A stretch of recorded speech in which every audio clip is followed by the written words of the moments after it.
Assalamualaikum warahmatullahi wabarakatuh. Waalaikumsalam. Salam sejahtera buat kita semua. Halo alumni Semansa. Saya Nana Ahdar dari alumni 1993. Hari ini mendapatkan kehormatan untuk mewawancarai bintang tamu kita, yaitu Bapak Sugianto Rerungan. Semua orang kalau di Kota Palu tahu beliau ini. Yes. Ya. Kesempatan yang sangat baik. Beliau bisa hadir dalam program kita Besti, berita seputar teman alumni Semansa. Ya. Terima kasih atas waktunya. Sama-sama. Saya panggilnya siapa ya? Anto aja. Ya, Anto. Om Anto. Kita panggilnya begitu aja. Om Anto, angkatan berapa ya di Semansa? Kalau saya ini angkatan 99. 99. Iya. Berarti 7 tahun. Di bawah. Berarti Kakanda. Kakanda. Kira-kira Adinda. Kira-kira pada tahun 99 itu masih ada Naga Bonar? Kayaknya sudah enggak ada. Naga Bonar ya. Jadi tempat ngumpul-ngumpul nongkrong-nongkrong saat bolos di mana itu? Kalau dulu kita angkatan 99 kan belum ada sinetron. Oh. Masih sempat belum ada sinetron. Jadi ya, masih rajin-rajin ya? Iya, rajin-rajin bolos kayaknya. Kita kalau waktu 93 itu bolosnya nongkrongnya pasti Naga Bonar. Iya. Ya, di depan sekolah. Ya.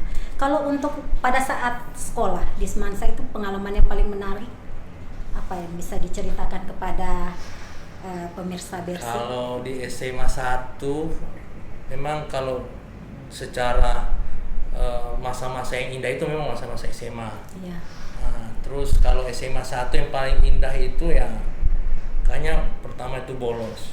Yang kedua karena saya berkecimpung dengan teman-teman orang kreatif waktu itu, kita masuk di waktu itu masih apa ya, SMA 1 itu apa namanya? PSSS ya apa?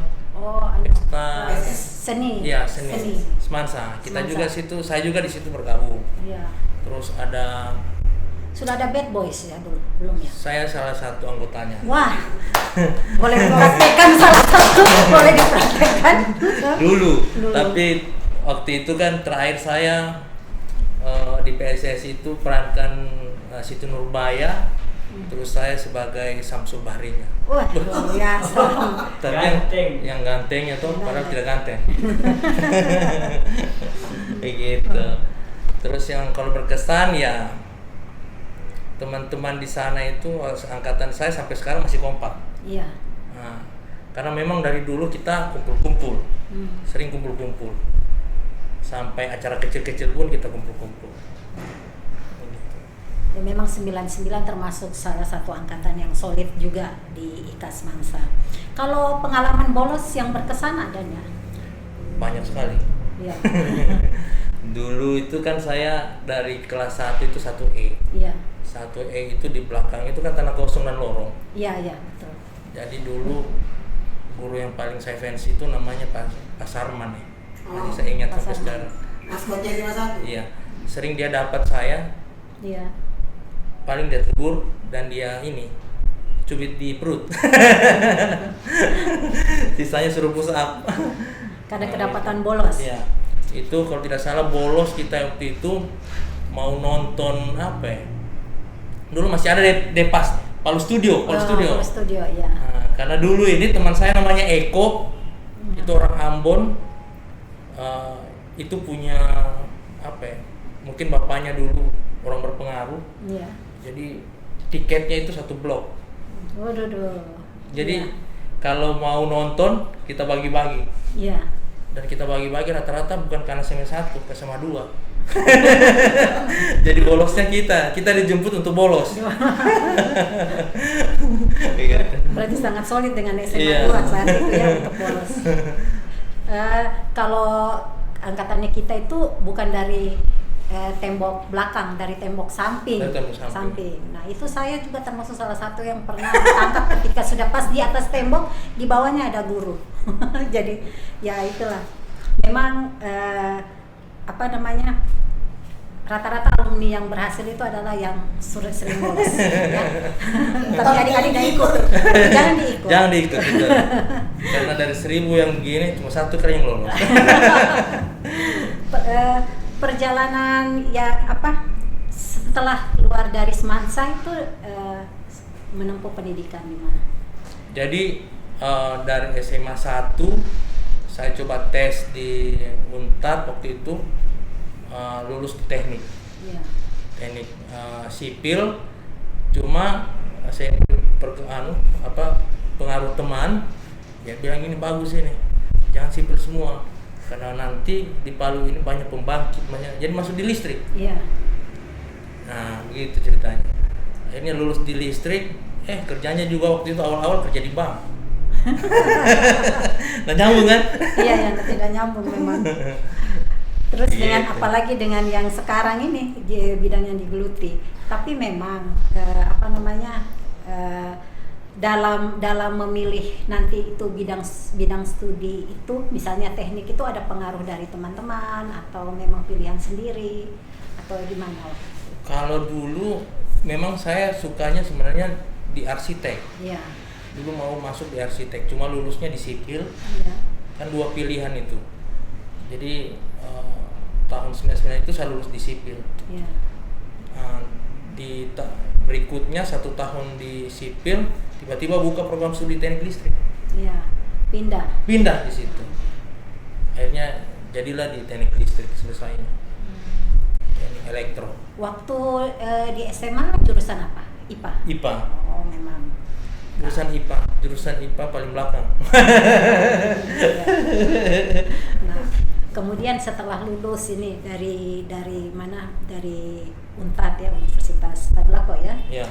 Kemudian langsung merintis usaha atau sekolah lagi atau kerja di bank ya tadi? Iya, saya di Bank Mandiri pertama 6 bulan. Iya. Setelah 6 bulan saya di bagian marketing kartu kredit waktu itu, karena tiada kerja ya coba-cobalah di situ. Iya. Terus di tahun 2004 itu saya masuk di leasing. Iya. Namanya dulu tuh Hairul Tanjung Group, itu namanya Para Finance. Di Para Finance itu saya masuk di tahun 2004 sampai tahun 2010 saya resign dari leasing. Nah, gitu ceritanya. Jadi di leasing itu memang dari dulu saya tidak suka jadi PNS. Terus habis itu saya tidak suka juga mau menjadi karyawan. Iya. Memang cita-cita saya seperti itu. Cuma waktu itu dengan kebutuhan ekonomi yang jadi saya Kerja terus dulu. modal dulu ndak ada. Iya. Saya bergaul dulu di dunia Iya. pekerjaan itu. Gitu. Jadi di tahun 2010 saya resign. Tapi sebelum resign itu saya sudah merintis usaha yang sekarang ini. Di tahun 2008 itu saya mulai bikin perusahaan ini. 2008 ya? Iya, 2008. Sudah di bidang periklanan ini? Iya, sebenarnya kita ini dari 2006. Iya. 2006. Saya berdua bersama Andi orang Malang. Jadi di 2007 itu kita bangkrut. Iya. Bisnis 1 tahun bekerja itu bangkrut. Terus di 2009 kita buat lagi perusahaan baru. Jadi gitu. Jadi memang kita ini banyaklah perjalanan hidup. Iya. Jadi memang passionnya di usaha, ingin menjadi seorang. Iya, jadi Iya. saya mau jadi punya usaha sendiri. Karena biar kecil Tapi jadi bos. tapi jadi bos, daripada kalau di perusahaan besar kita jadi bos tapi tetap di ekor jadinya kan. Iya. Seperti itu. Terus ini untuk kira-kira apa yang menurut Om Anto ini ya, kira-kira apa yang bisa membuat kita ini bisa bertahan dalam suatu bisnis?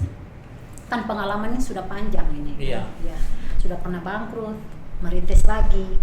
Kira-kira apa yang bisa bikin kita bisa bertahan?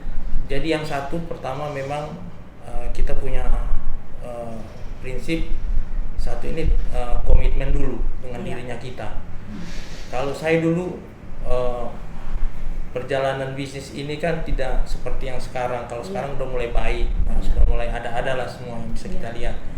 Tapi kalau kita mau merintis secara kita mau konsisten ke depan, itu pertama memang harus tanamkan kepercayaan dirinya kita dulu. Iya. Setelah dapat kepercayaan diri, kita menjaga kepercayaan kepada orang lain. Iya. Karena seperti bisnis yang saya jalani ini adalah titipan orang punya bisnis yang dititipkan ke saya.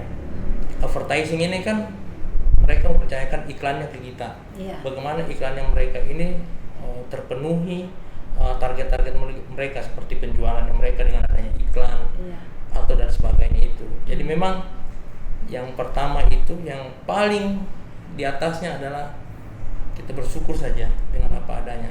Karena di Palu ini, saya cerita sedikit, Nana. Jadi di Palu ini orang yang bisa bertahan sekarang ini, apalagi bisa maju, adalah orang yang paling hebat di Indonesia, bahkan di dunia menurut saya. Karena kita ini di tiga fase sudah kita lewati.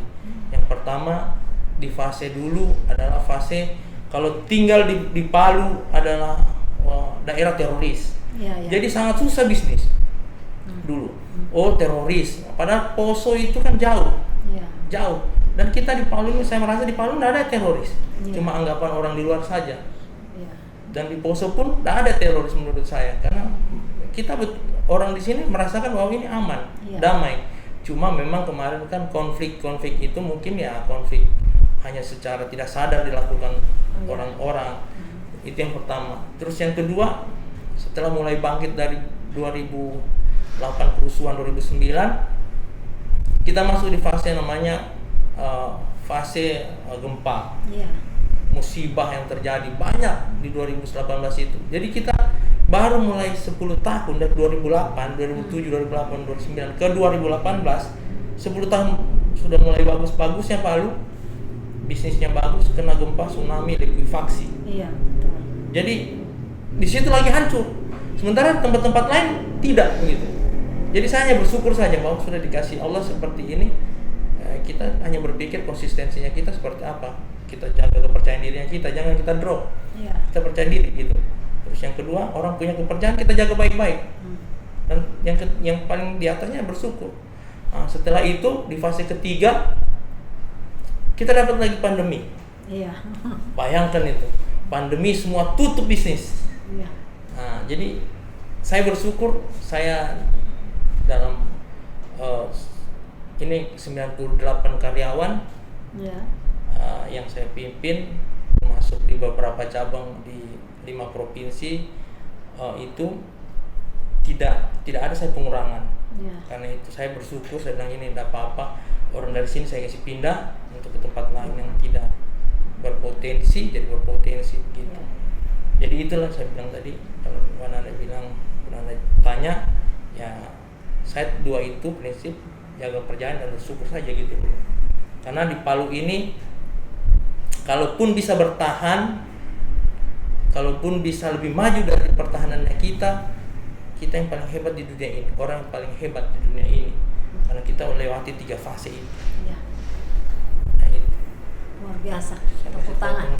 Ternyata kita dapat mengorek yang hal-hal yang sangat baik, yang sangat luar biasa, yang menginspirasi ya. Bayangkan ini, ternyata bos dari 5 cabang 98 karyawan yang bisa bertahan dalam 3 fase itu, ya, luar biasa. Yang memang jadi kuncinya adalah, saya reminder lagi, adalah menjaga kepercayaan dan selalu bersyukur. Ya, itu kunci. Nah, ini kita kembali lagi dengan Semansa. Apa harapannya terhadap alumni-alumni kita ini yang sudah lulus alumni, agar bisa melakukan kontribusi terbaik bagi IKA ataupun bagi sekolah kita, amatir sekolah kita? Jadi kalau harapan sih sebenarnya banyak, tapi inti yang dari harapan itu saya berharap ke kita alumni, yang pertama kita tetap jaga kesulitan kita untuk membangun kota yang kita cintai ini. Pertama kan kita lulus dari SMA 1, kita jaga kerukunannya kita sehingga ke depan kita bisa membangun Palu ini lebih baik lagi. Yang seperti saya bilang tadi, kita ini ya kalau tanpa bersatu di 3 fase ini kan kita tidak bisa. Iya, betul. Tidak bisa kita lewati nanti. Nah, ini kan tahap ketiga, nyawa ketiga kita yang kita gunakan untuk sebaik-baiknya di fase ketiga ini. Makanya dengan alumni Semansa ini saya sebenarnya banyak bergantung dengan teman-teman, terutama bisnis saya. Teman-teman yang lain masih mengingat saya, dia bilang, oh saya kerja di kantor ini, coba beriklan, nah, seperti itu. Jadi persatuannya kita dulu kita solidkan, baru kita memikirkan hal-hal yang penting untuk membangun di Palu ini sebenarnya yang lebih baik. Ya, harapan saya itu. Jadi kita solid dari angkatan berapapun kita, anak-anak SMA 1 itu memang kita tidak dipandang sebelah mata gitu. Kalau dulu ada yang bilang ada SMA lain, ya, saya berkatakan SMA yang mana, SMA lain lebih hebat gitu. Tapi kan kita harus buktikan yang solidnya kita. Saya rasa di SMA 1 ini kan banyak sekarang yang sudah jadi manusia yang lebih baik gitu.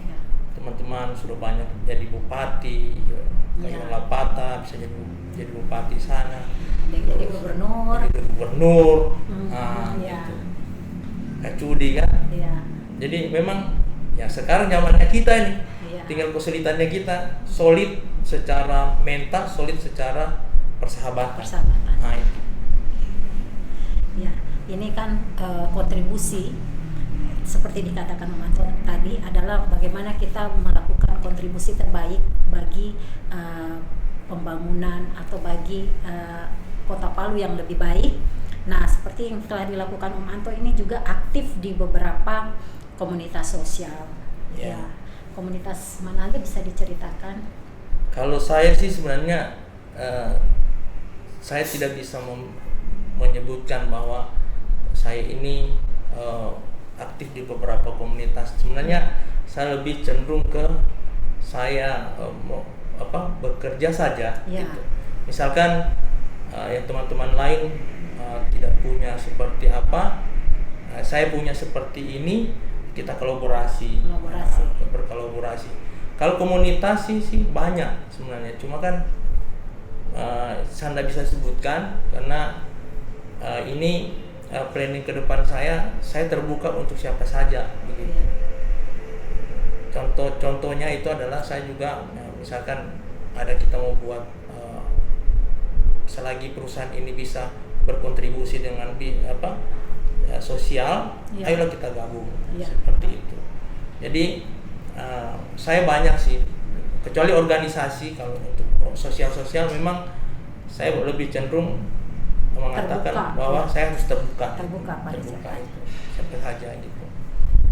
Tidak tanda kutip, karena biasanya kan kita mengatakan bahwa saya ikut ini tapi seperti ini, seperti gitu. Ya, jadi kita harus menjadi manfaat bagi banyak orang. Jadi organisasi atau apapun juga itu adalah suatu jembatan kita untuk mengantarkan kebermanfaatan kita bagi lingkungan di sekitar kita, dengan harapan ya kita ini semua dari alumni Semansa itu bisa menjadi insan-insan yang memberikan kontribusi kepada daerah sekitar kita atau komunitas di mana tempat kita berada. Kan ada juga alumni yang berada di luar kota, dia tinggal di Jakarta, dia harus adalah sosok yang bermanfaat bagi lingkungannya, ya gitu kan. Jadi harus memberikan kontribusi yang baik bagi lingkungan. Nah, ini yang terakhir, tips untuk adik-adik Semansa agar bisa berhasil seperti Om Anto langkah-langkahnya. Nah, ini nih tips. Banyak yang biasa minta ini jadi kalau saya yang seperti saya bilang tadi, tetap konsisten dengan apa yang kita mau capai. Karena biasanya begini, terlalu banyak pemikiran tapi terlalu banyak ide tapi tidak ada yang dilakukan, kan sama saja. Seperti itu. Jadi tipsnya ya adalah pertama, kalau kita sebagai umat beragama ya pertama bersyukur. Yang kedua, dengan bersyukur itu lakukan yang terbaik, terus lakukan secara konsisten dan komitmen. Usahakan komitmen dengan orang, usahakan itu harga mati gitu. Misalkan kita punya orang kasih kepercayaan, sama dengan saya dulu sampai sekarang pun saya punya bengkel mobil. ini saya cerita sedikit bahwa dulu saya tidak punya gambaran tentang bengkel mobil. Iya. Tapi ketika saya punya mobil dan lebih dari satu, saya berpikir alangkah bagusnya saya punya bengkel mobil. Dengan bengkel mobil ini ada banyak manfaatnya. Iya. Saya bisa pekerjakan orang, terus saya bisa juga selain diri saya tertolong, orang juga yang bisa saya beramal di situ. Iya. Karena memperbaiki mobil orang ini kan kita menyenangkan orang. Iya. Dengan tanda kutip sudah dapat bayaran, kita juga menyenangkan orang, membantu orang. Nah, seperti itu. Konsistennya seperti itu. Jadi kita bisa melihat dari sudut pandang yang jangan cuma cuan saja, tapi kita bisa lebih berkontribusi juga seperti itu. Jadi konsisten, syukur, lakukan yang apa yang kita mindsetnya kita. Gitu. Itu saja sih. Dan jangan terlalu banyak dipikir, dikerjakan saja dulu. Iya. Nah, jangan terlalu banyak dipikir, dikerjakan saja dulu. Mulai dari langkah-langkah kecil. Iya, langkah kecil. Tapi konsisten.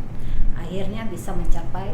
Iya. Kemarin pun ada orang yang bertanya sama saya, Kanda, kok susah membangun bisnis? Saya bilang, coba mulai dari tempat tidurmu.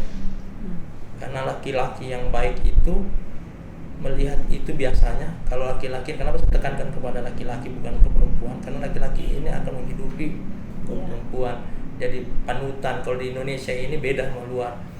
Kita di Indonesia ini bertanggung jawab laki-laki untuk menghidupi keluarganya. Nah, jadi saya bilang kenapa laki-laki itu seperti yang saya bilang dari tempat tidurnya, banyak buku saya baca, banyak orang kalau dia mulai dari kecil dari tempat tidurnya, pasti di luar sana bisa dia kembangkan. Jadi misalkan dia bangun tidur, dia tidak bisa membersihkan tempat tidurnya, dia bersihkan dulu. Iya. Dia bersihkan, dia rapikan. Karena kalau tempat tidurnya rapi, pasti tempat pekerjaan lebih rapi. Lebih rapi. Nah, dari situ saya dilatih sama ibu saya almarhum. Ibu saya guru, bapak saya guru. Jadi dia bilang begini sama saya, "Nah, kalau kamu mau berhasil, bapak bisa lihat dari pola hidupmu setelah kau bangun tidur." Iya. Nah, begitu. Jadi itu yang saya tanamkan, dan itu memang 3 orang saya bersaudara, semua saya dilatih seperti itu dari tempat tidur. Karena tempat tidur itu memang menggambarkan kehidupan kita di saat kita akan mati. Katanya begitu. Tapi memang betul-betul setelah saya jalani, oh betul memang. Makanya kita kalau dulu saya zamannya Palu ini kan saya perantau. Iya. Jadi saya di Palu ini saya dari Parigi ke Palu. Iya. Merantau di sini. Saya ngekos. Di kos itu saya paling rapi, tapi hanya tempat tidur, hanya kamar saya. Iya. Selebihnya kan saya numpang-numpang sama cewek-cewek di sebelah, ada makanan, ada seperti itu kan. Jadi kalau cewek-cewek itu mau tidur, ada keluarganya datang, pasti dikasih di kos saya. Iya. Dia bilang, kenapa sih? Di sebelah itu bersih, tempat tidurnya seperti itu. Jadi mulanya dari situ. Teman-teman kita punya anak laki-laki seperti itu harus. Ya. Tapi bukan mindsetnya kalau laki-laki harus perempuan yang membersihkan tempat tidur itu gimana? Iya. Kalau itu sih menurut saya, ini kalau dia menikah mungkin. Tapi ini kan kalau dia dari hidup sendiri, terus dia mau bisnis pribadi, nah, mau membentuk kepribadian dari situ. Seperti itu. Dengar itu. Siap. Nah, ini kan sudah dengar, kita akan melaksanakan reuni. Ya. Kira-kira gimana harapan-harapannya? Reuni, apakah konsep reuni apa yang? Kalau reuni sekarang ini kita harus lebih wah. Ya. Karena kenapa? Dari gubernurnya dari kita, bupatinya dari kita, ketua DPR-nya Ibu Nila dari kita juga nih, SMA 1. Saya boleh mengatakan bahwa saya juga harus sponsor yang lebih bagus lah. Ya. Siap. Ini berita yang sangat baik di acara Besti kali ini, angin segar. Nah, ini kira-kira waktu SMA sahabatnya siapa aja ya? Boleh disebutkan, sampaikan salam sahabat yang lama tak jumpa. Jadi sahabat-sahabat saya ini banyak. Ya. Terutama kalau teman dekat saya ini namanya Muhammad Zulkifli Sulaiman, nama tapi kalau disingkat jadi toeng. Nah, itu. Ya itu toeng. Itu toeng. Nah, gitu. Terus ada Budi. Budi. Terus termasuk Anca. Anca ini sosok yang luar biasa dulu ini. Beliau agak sedikit ekstrim tapi berhasil. Terus banyak teman-teman saya. Terus ada Fani Gisnawati, perempuan. Cuma semenjak SMA saya lulus sampai sekarang saya nggak ketemu. Ya mudah-mudahan di reuni nanti bisa ketemu. Kita bisa ketemu semua. Ya. Siapa tahu pas nonton YouTube-nya juga. Ya itu. Sudah disapa. Terus Aan. Nah ini suami istri sama Budi. Nah itu. Aan. Ya itu. Jadi teman-teman Jimmy Musin, Rival Himran. Jadi teman-teman semua di SMA 1. Ya, itu tadi sahabat-sahabatnya sudah disebutkan, sudah disapa. Semoga bisa hadir semua nanti pada saat reuni. Kita harus lebih bagus lah. Kita bisa lebih wow, lebih meriah. Iya. Hal-hal terkonyol waktu SMA mungkin yang dengan sahabat-sahabatnya. Ada teman-teman saya itu dulu natero di celana ya. Kita bisa bilang celana. Sudah besar tapi natero di celana dia. Tapi dia berhasil sekarang. Ya. Nanti dia rasa saja itu. Apa bisa sampai kejadian seperti itu? Apakah karena dimarah guru atau apa? Jadi awalnya kita itu bercanda, kentut-kentut. Orang lihat dia kentut-kentut.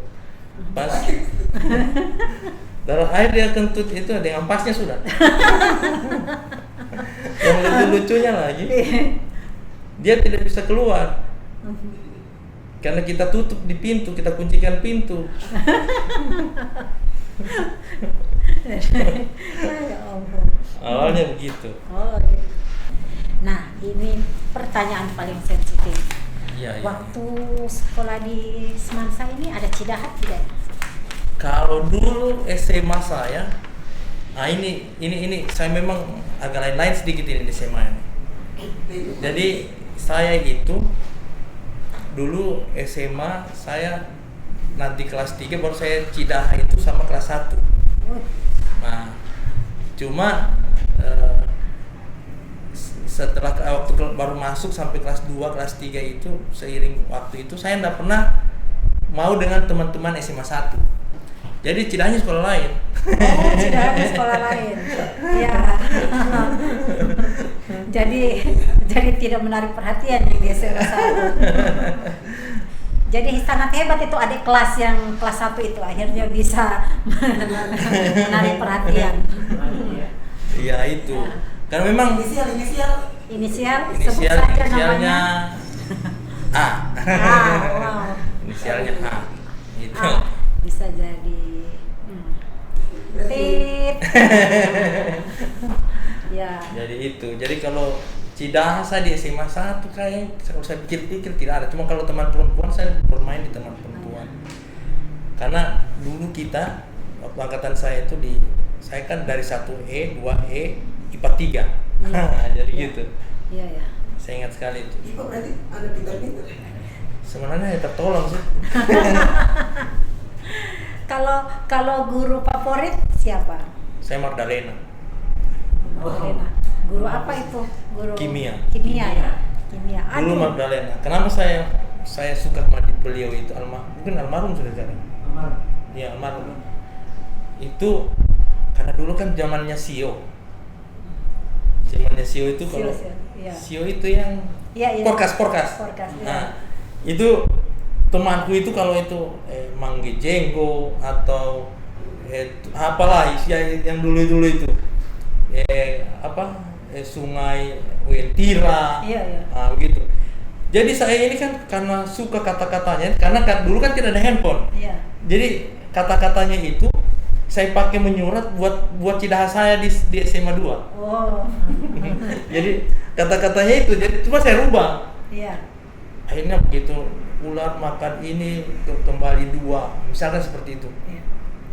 Tiba-tiba Ibu Magdalena ini lagi mengajar, dia lihat saya serius sekali membaca, serius sekali, dan ini teman-teman saya ini di samping ini tidak melihat guru, Iya. Karena dia rasa saya lucu. Iya. Dia rasa saya salin lagi itu sio-sio itu. Itu apa namanya itu? Prediksi. Iya, prediksi. Ramalan. Nah, jadi ramalan itu saya jadi teman-teman ini semua melihat. Tiba-tiba itu dulu penghapus dulu kan bukan penghapus ini. Yang mantal. Iya. Dia lempar itu penghapus itu. Pokoknya mandi penghapus. Jadi terus saya bilang sama dia, "Ibu, saya tidak akan lupa seumur hidup saya, Ibu nih." Iya. Tapi akhirnya dia juga bagus nilainya dengan saya.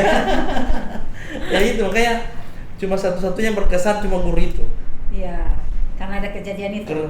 Kejadian dan itu berulang kali. 3-4 kali. Jadi saya ini kalau ke sekolah kan dulu jalan kaki dari Teluk Tomini. Dari Teluk Tomini itu saya kumpul dulu sios ramalan-ramalan itu di fotokopi di Juanda. Iya. Habis itu saya masuk lagi di fotokopi di Gatot Subroto. Iya. Saya kumpul dan saya tulis itu. Tapi tidak ikut ininya, forecastnya. Tidak ikut. Dulu kan setengah mati uang.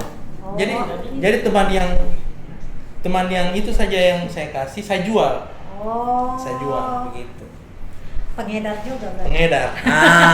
Pengedar betul. Pengedar. Jadi kata-katanya saya ganti dengan pujangga-pujangga. Iya.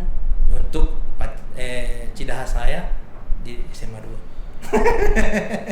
Mau dibilang kreatif juga, tapi mau dibilang terlalu kreatif jadi menyontek. Iya. Tidak, gitu. maksudnya tidak mainstream sekali ya. Kan kalau orang itu kirim ke pacarnya kan kata-kata yang seperti lirik lagu ini. Ya kadang. Oh, kadang gitu juga ya. Dulu kan Club Project. Ya, lagu terus kita memang berusaha untuk jadi orang romantis kan.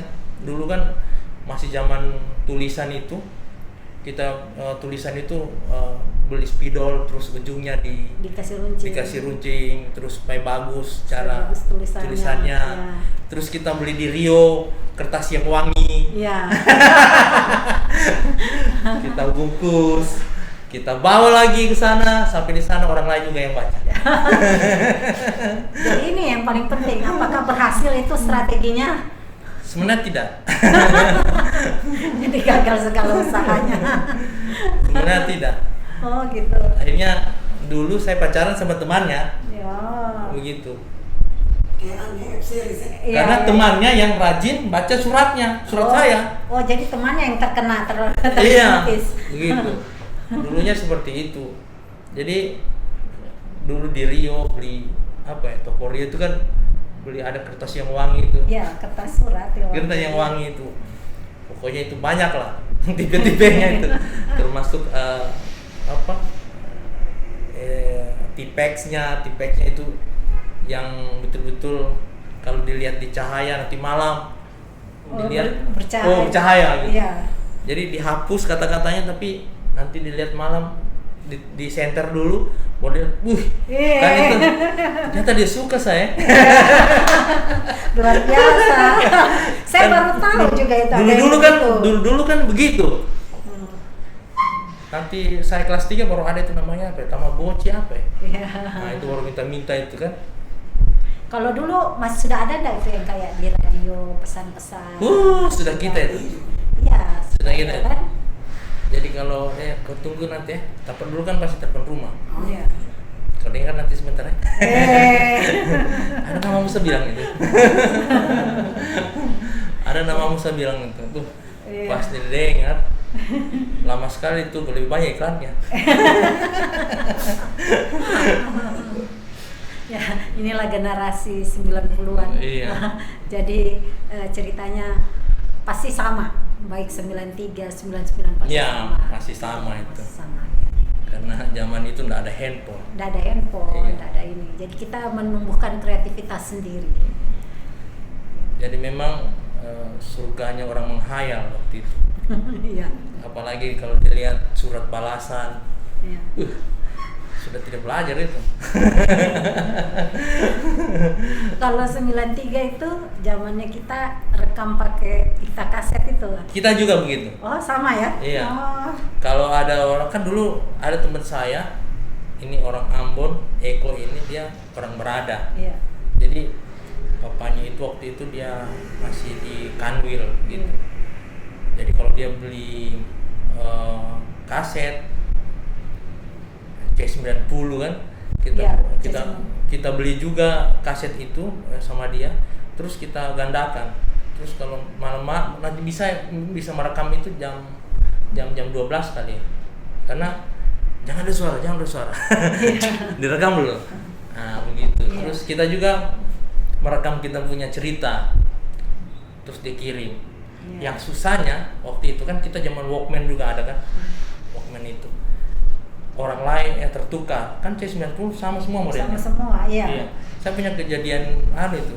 Kejadian yang bikin sampai sekarang saya nggak bisa lupa itu. Kasetnya tertukar. Iya. Tertukar kasetnya. Jadi dulu kan kita di Walkman tuh bicara. Misalkan saya ini mau ke sini, kenapa saya lihat kau tiap hari seperti ini? Bercerita lah, misalkan suka perempuan seperti itu.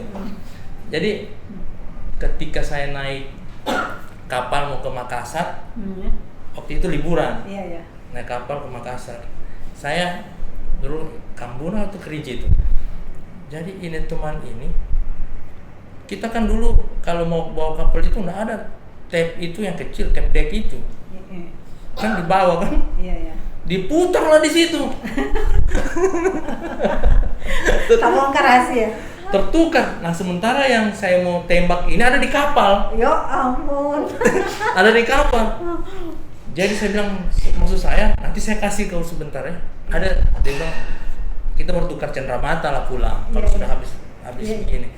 Saya bilang oke. Jadi saya sudah siapkan memang itu. Iya. Pada saat di kapal duduk itu kan putar, kita kan makan semua begini berkeliling di ekonomi. Dia putar tuh. Ih, kenapa suara apa yang keluar ini? Saya lepas nasi, mereka tahan. Oh, terpaksa saya dengar terus sampai habis. Saya begini. Mereka dengar juga terus iya, begitu. Ya, gas gitu. Sampai sekarang saya nggak lupa itu. Termasuk Toeng salah satu saksinya itu. Saksinya, aduh. Kayak gitu. Tapi reaksinya bagaimana begitu dengar itu? Ditolak, aduh. ditolak waktu itu. Karena dia malu di situ mengungkapkan. Iya. Tapi akhirnya saya jadian. Oh, jadian. Begitu. Karena dia bilang saya menolak di situ karena saya malu. Katanya, nggak enak Padahal kita diam-diam jadian juga. Kan menutupi yang tadi kan. Iya. Seperti itu. Banyak sekali dulu kita lakukan masa-masa dulu itu. Kirim pita dulu. Mungkin belum pernah, 93 udah pernah ya. Kirim pita. Iya. Jadi kaset itu dipotong, pita kaset dipotong, terus hanya kata-katanya kita yang berulang. Oh. Dulu begitu. Sudah kreatif. Kita 93 Karena susah kan. Ya. Terus dulu kalau di hutan kita camping kan ada hubungannya tuh. Suak baterainya dijemur. Ini dijemur ya. Saya pikir-pikir sekarang itu orang tinggal cas kan bawa power bank. Iya. Saya bilang, dulu kita jemurin baterainya. Ada matahari dijemur. Ada matahari dijemur. Saya bilang apa hubungannya? Itulah kreativitas. Seperti itu. Sering camping dulu. Ekskulnya apa di SMA 1? Saya tidak ikut Mapala, cuma saya independen dengan teman-teman. Gitu. Jadi memang kalau dari dulu sampai sekarang pun ini saya terapkan sama karyawan saya. Jadi kalau dulu saya ini suka camp. Mau kemana saja saya suka. Nah, jadi sekarang ini buat saya berbagi sedikit tentang orang-orang yang suka outdoor. Jadi kalau karyawan saya mau melamar, saya tanya dulu mereka, ceritakan tentang diri kalian, apa yang kalian suka di hidupnya kalian. Saya tanya lagi spesifikasinya seperti apakah suka di ruangan atau di outdoor. Iya. Karena kalau mereka mau bilang lebih cenderung ke outdoor, ke ruangan atau ke mall atau kemana saja aktivitasnya mereka, saya di sini paling 3 bulan Iya. mereka bertahan. Tapi kalau mereka suka outdoor terus pencinta alam, walaupun tidak keahlian, pasti saya jadi bahan pertimbangan untuk saya terima. Oh, itu kisi-kisinya ya. Iya. Kalau mau melamar di sini. Karena sudah terbukti. Iya. Mereka ini yang suka outdoor ini waktu gempa kemarin itu terbukti lagi. Iya, bertahan. Teman-teman, mereka survive. Terus kalau mereka saya suruh seperti apa, misalkan nih kau ke toko bangunan cari ini, nggak nelpon biasa, Iya. nggak ada di toko satu, dia cari di toko lain. Iya. Terus dia bertanya, kalau dia suka mall atau suka dalam ruangan, dia jadi introvert, pasti dia bilang, bos sudah tidak ada di sini. Iya, iya, iya. Dia pulang.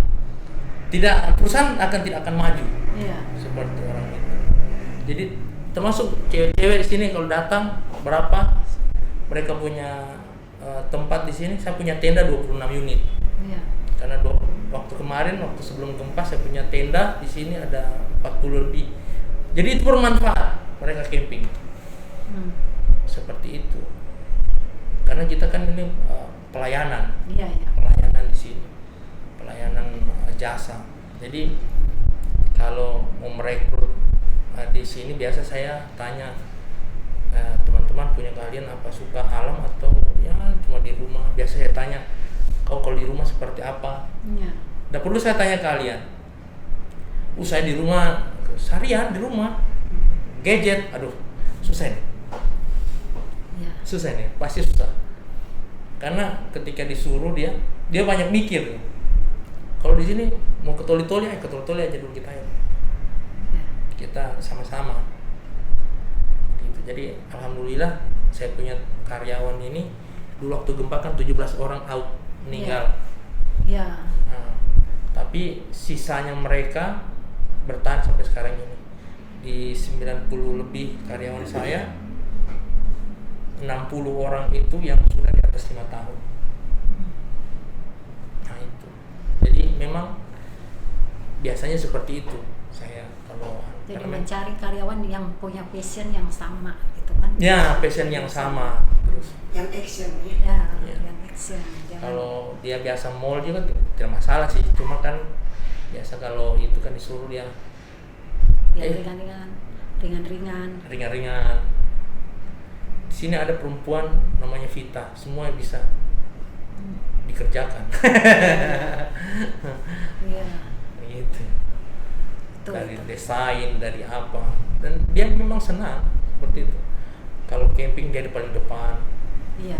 karena gatheringnya kita biasanya setiap orang yang 5 tahun ya kita 7 summit biasanya di sini gatheringnya kita. Iya, iya. Terus yang teman-teman juga lebih cenderung saya suruh bisnis ke bisnis outdoor, Iya.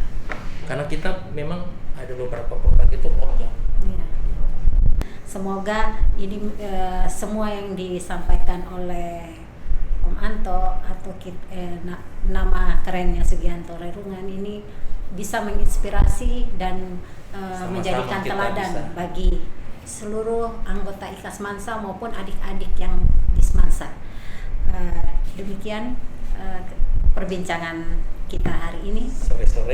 Sore ini kita akan lanjut dengan cerita dari teman alumni lainnya. Saya Nana Ahdar bersama. Saya Sugianto Rerungan. Terima kasih Terima atas kasih. perhatiannya. Assalamualaikum warahmatullahi wabarakatuh. Waalaikumsalam warahmatullahi wabarakatuh.